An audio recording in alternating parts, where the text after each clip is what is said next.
After working in finance for over a decade, one of the most common questions I get asked is, what should I do with my money? With so many options out there, it's easy to invest in the right things, but in the wrong order. But what most people don't realise is that getting this question wrong can be disastrous for your finances. So in this video, I'm going to walk you through the step-by-step order of how you should invest your money. And this applies no matter how much you have. If you've just started saving or you're already investing, this framework will help you get more from every pound you earn. So let's get into it. I call this the emergency fund.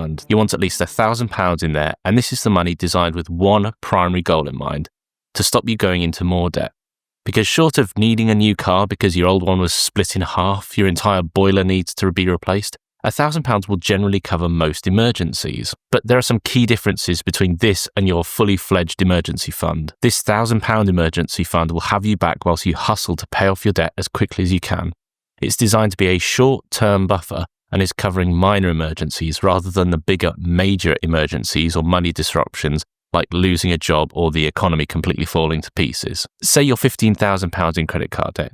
If you save the first £1,000 and put every spare penny towards reducing your credit card debt, and then your washing machine breaks, you've got this £1,000 to cover it, not your credit card. And this is a really important first step. Now, the next one is one that is very, very often overlooked: insurance. Now, I must say, typical financial advice is to move on to high interest debt next, but the truth is there's no point in saving for the long term if you have a short-term financial catastrophe. There is no point throwing the kitchen sink at chewing through your high interest debt if then you're unable to work and you end up going into debt again because you're unable to work. Everyone understands home insurance, car insurance, even holiday insurance. And whilst there's a low probability that your house will burn down, if it does, you're screwed. And for most people, the most valuable asset is not necessarily your home, it's you and your future earning potential. So why wouldn't you insure that? What if you get ill and are unable to work? How will you pay your mortgage and feed your family? What if the worst happens and you die? How will your family cope without your financial contributions? And if you think I'm over-egging the pudding, just listen to some of these stats that I really hope will help highlight the problem that we have. In the UK, we are twice as likely to have insurance for our pets than we are for ourselves. 80% of homes in the UK are insured, and nearly half of all UK adults have insurance for their mobile phone and other gadgets. But how many people in the UK have income protection, for example? 14%. 14%. And yet, according to the Association of British Insurers, insurers in the UK pay out £22 million every single day in life, critical illness, and income protection claims. So what does this data tell us? That we tend to overinsure high probability risks with small financial impacts like phone insurance and extending warranties. At the same time, we underinsure long tail risks, those which are less likely but have a higher financial impact. And your coverage should really reflect two things: how much you earn and the more people that depend on you financially. The higher both of those are, the more insurance you should really have. And just so we're clear, this stuff doesn't have to be expensive. The average cost of life insurance in the UK is £8 per month per £100,000 of cover. And that's why I put it so close to the front of the queue. It can be a really inexpensive way to keep yourself out of debt if you're unable to work. Next, we have high interest debt. So debt is the anchor that is weighing you down, and high interest debt, like credit card debt, is the heaviest of the lot. Some of the rates you see on credit cards these days are completely stratospheric. 20 to 30% is now the norm, it seems. But the other worrying sign that this has been normalised is the amount of credit card debt that people carry from one month to the next. But what this means for your finances is that it restricts your monthly income.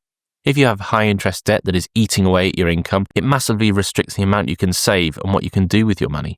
In short, it severely restricts your options. So if you focus on paying off debt, this is a tax-free, risk-free, guaranteed rate of return. Now, there is some discussion and debate about what constitutes high interest debt. My view is that anything above 10% is high interest debt. But I look at it this way. I choose 10% as a threshold because 10% is historically the return you'll make when investing in the stock market every year. One of the reasons that other people suggest 8% is that the market returns 8% after you adjust for inflation. The thing that I think is missing from that analysis is that when there is inflation, that also erodes the value of your debt too. So you'd be double counting the effect of inflation on your money. Now, I want to spend a bit more time on debt because its role in your finances can be so destructive. So it can be worth looking at other credit options, personal loans, refinancing, 0% balance transfers, and so on. But the truth is that there's no easy way. You are just going to have to pay it off. A loan is split into two parts: the principal, which is the amount you actually borrowed, and the interest that you have to pay. And whilst refinancing can reduce this bit, I'm afraid to say that there is no option with this bigger bit. With the principal, you are just going to have to pay it off, and that unfortunately will likely mean sacrificing other things you might want to spend your money on. Next up, we have pension matching. So take a look at this graph here. This shows life expectancy in the UK just going up and up and up over time. And with people living longer than ever because of a better awareness of health, improvement in treatments and advances made in medicine and so on, this means that people are living longer than ever, and that life expectancy is only going to get longer. Take a look at this from the ONS. In 2043 in the UK, 20.8% of newborn boys and 26.1% of newborn girls are expected to live to at least 100 years of age, an increase from 13.6% for boys and 18.2% for girls born in 2018. And what this means for your finances, you need to start planning your finances even sooner because you have a longer and longer retirement that invariably you're going to have to fund. And so now we've sort of moved away, but not entirely, from debt management, and we're moving on to investing. So the first step you should be taking is maximizing your employer matching in your work-based pension. So inside both an ISA and a pension, your investments will go free from tax. But because you get income tax relief when you contribute to a pension, you're likely to pay less tax when you take it out. This means that a pension is generally more tax efficient than an ISA, which we'll come on to later on in the video. But this tax relief does come at a cost, which is you can't access that money in your pension until 55 at the earliest. And this is changing. From 2028, the minimum age you can get to your pension is going up to 57. What this means is that if you're a long way off retirement and you're already getting your employer pension contribution match, then moving that money into an ISA will make a whole lot of sense, especially if you're planning to retire early, before 55, for example. And as always with these things, the winning combination with pensions is to get as much tax relief as you can when putting your money in. The more tax relief you get, the less you need to save to achieve your retirement goals. And this is basically for three main reasons.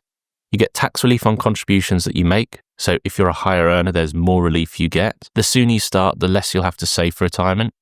If you have two people who contribute £250 a month to a pension, one starts at 25 and one starts at 35, then the person who started at 25 will have £1.4 million, and the person who started at 35 will have £520,000, nearly a £1 million difference by the time they get to 65, just because they delayed for 10 years. They're also the only investment that you can make which will guarantee to double your money. Next up, we have the emergency fund. Now, other people who swim in this soup or are in this space have the emergency fund way higher up the list, maybe giving it the silver or the bronze medal. So why haven't I given it a higher priority? Well, the simple answer is because we have the emergency fund from the start of the video, the £1,000 for when you really need to dip into a cash pot at short notice. But also when you combine that with the fact that pension contributions and life insurance or income protection policies, as we've discussed, aren't super expensive from month to month. So actually, in terms of per month costs, they provide an outweighted benefit to you when you consider the size of your emergency fund. An emergency fund of 3 to 6 months will only last 3 to 6 months if you're unable to work, whereas an income protection policy is going to provide you with much better financial cover and for a much lower per month cost. Now, typical advice is that an emergency fund should be between 3 and 9 months worth of your fixed expenses, and this is really there to help you manage the bigger unexpected costs, like you need a new boiler, or more importantly, if you lose your job. And I also just wanted to revisit the size of your emergency fund, because it really depends on your appetite for risk and your own personal circumstances.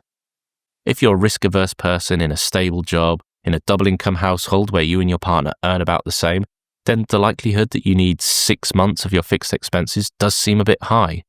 Because we shouldn't forget, there's an opportunity cost to holding cash. That's money that you could have invested. That's money that you could have out invested in the market, making a return for you. But on the other end of the scale, if you're a single income household with kids and you work in a job where the bulk of your income is, for example, commission-based, a higher emergency fund does seem to be more appropriate. So now we will continue our investing journey with ISAs. So if you have made it this far, then congrats to you. You're doing better than most. But now we have a properly solid financial base to start working with. So what do we start to do with the surplus cash that we have every month? Well, a great starting point is the ISA. The ISA is a tax-advantaged account that will protect your investments from income, dividends, and capital gains. They have a shared annual limit of £20,000 that you can pay into each year, but this allowance does reset each year, but it can't be carried forward. There are 3 main types of ISA: the cash ISA, the stocks and shares ISA, and the lifetime ISA, which has its own separate limit of £4,000 and can be used either for buying a home or saving for your retirement. You can't access it until you're 60, so it doesn't have the same flexibility as the other ISA products. So we've talked about how pensions are an excellent tax-advantaged account for building wealth, but they do come with some drawbacks. We've already mentioned the issue of accessing money that's in a pension. The more money you earn, the more attractive a pension is, as you get the tax relief on contributions. And that's basically because ISA contributions have already been taxed. But that means that the benefit with an ISA is that it won't be taxed on the way out.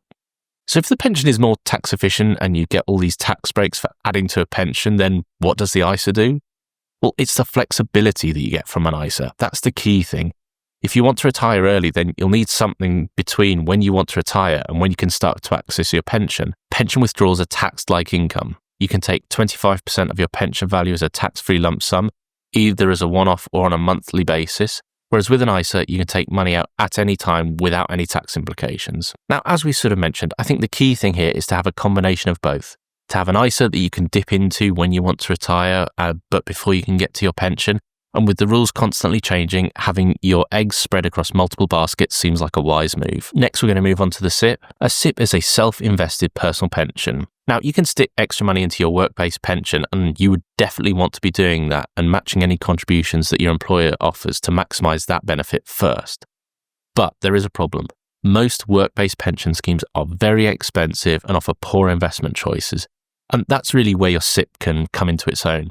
A SIPP gives you full control and the ability to limit fees significantly. We talked about this in this video just here, link will be at the end. But to be clear, you should only be going for this option if you are maximising your workplace contributions, because you won't get any employer matching on your SIPP, only on your workplace pension. Having said that, contributions to a SIPP still qualify for 20% of tax relief automatically, and you can claim more if you're a higher rate taxpayer. Now, we should point out that in both cases, for the ISA and the SIPP, you can invest in the same thing, a globally diversified index fund from whichever provider you decide to use. It doesn't need to be more complicated than that. Next, we have the junior ISA. Now, for the most part, the junior ISA is the same as your ISA, but it's just for your kids. So the way it works is that you can contribute up to £9,000 per year, and this allowance is totally separate from your own £20,000 limit. But when your kids are 18, the junior ISA will legally transfer over to them. We should also point out that neither you or they can access the money until they turn 18. So once that money is in there, you can't get it back out. And conventional wisdom has been not to put money into a junior ISA unless you're maximising your own personal contributions, because the traditional ISA doesn't have the same withdrawal restrictions. And whilst this is true for the most part, I think that it is worth mentioning that there is some value in having a separation in your finances, but I suppose that's just down to personal preference. Now, whilst the investing time horizon isn't going to be as long as it is for pensions, 18 years is still pretty good. £150 a month from when your kids are born all the way up to 18 is still good for about 86 grand by the time they hit 18 if you assume an average 10% return every year. Next up, we're back on debt, lower interest debt. Now, I will concede this isn't too likely to apply now, but if you got your car on finance or you got a personal loan a few years ago, then chances are you were one of the last people in the low interest rate party before they started to go stratospheric in 2022. Now, whilst you may have secured a low rate, I think there is still value in choosing to overpay on that loan or paying it off entirely, provided you don't bump into any early repayment charges.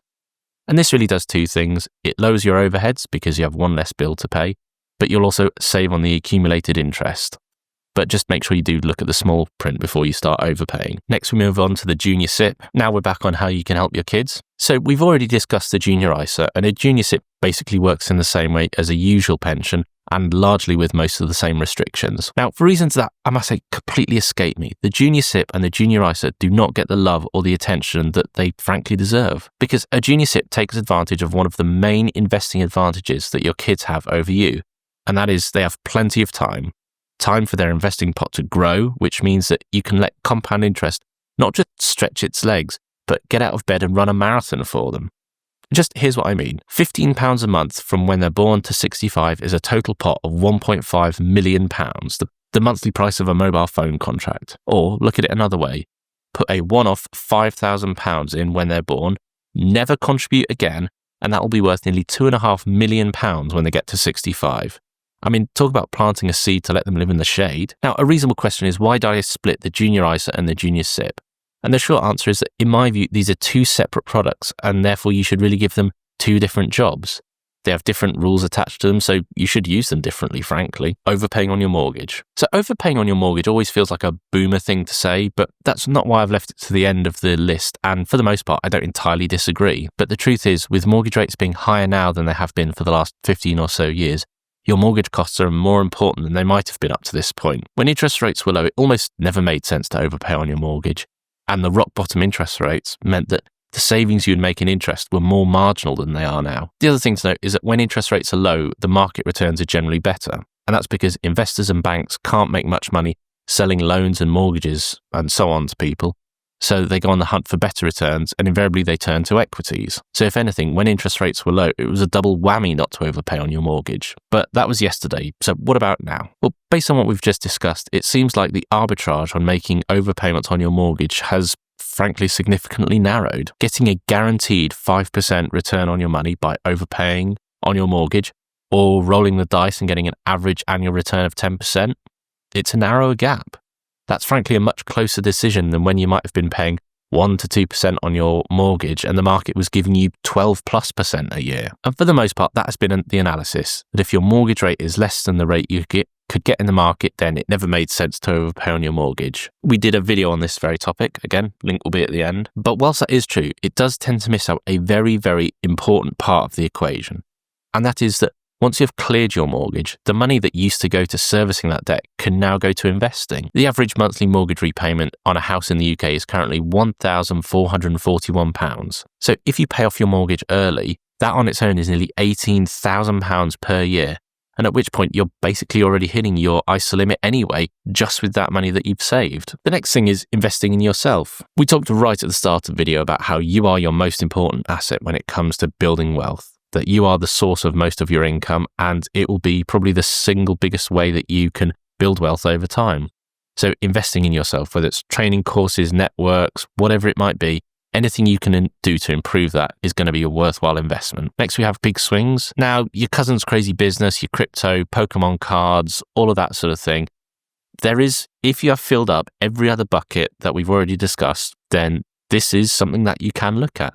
Maybe you've got something that you want to take a chance on, but I would always add a few rules. Understand what the risks are, and I mean really understand what the risks are. Never borrow for any of these investing opportunities. You don't want to lose your money and then be beholden to a lender. And don't invest any more money than you can reasonably afford to lose. It can be a surefire way to financial ruin. Now, clearly we have discussed a lot in this video, and I think I've laid out in a pretty decent amount of detail why I've arrived at these various conclusions for how you should invest your money. But I would also add this very, very important caveat, which is I cannot account for every single person's different circumstances. And so you should really take this as information and use it to inform your own set of decision making. Clearly, if you don't have kids, then the whole bit in the second half of the video that we talked about kids is not going to apply to you. So take some of this and use it to really formulate your own plan about what you want to do with your finances. Now, I've put in the description a whole host of videos which are very, very closely related to this very broad topic. I would really recommend that you check them all out, but the two that I really stand out are this one here about how you can invest to be an ISA millionaire, and this one just here. You've been watching Modern Money Talk. Thanks very much for watching.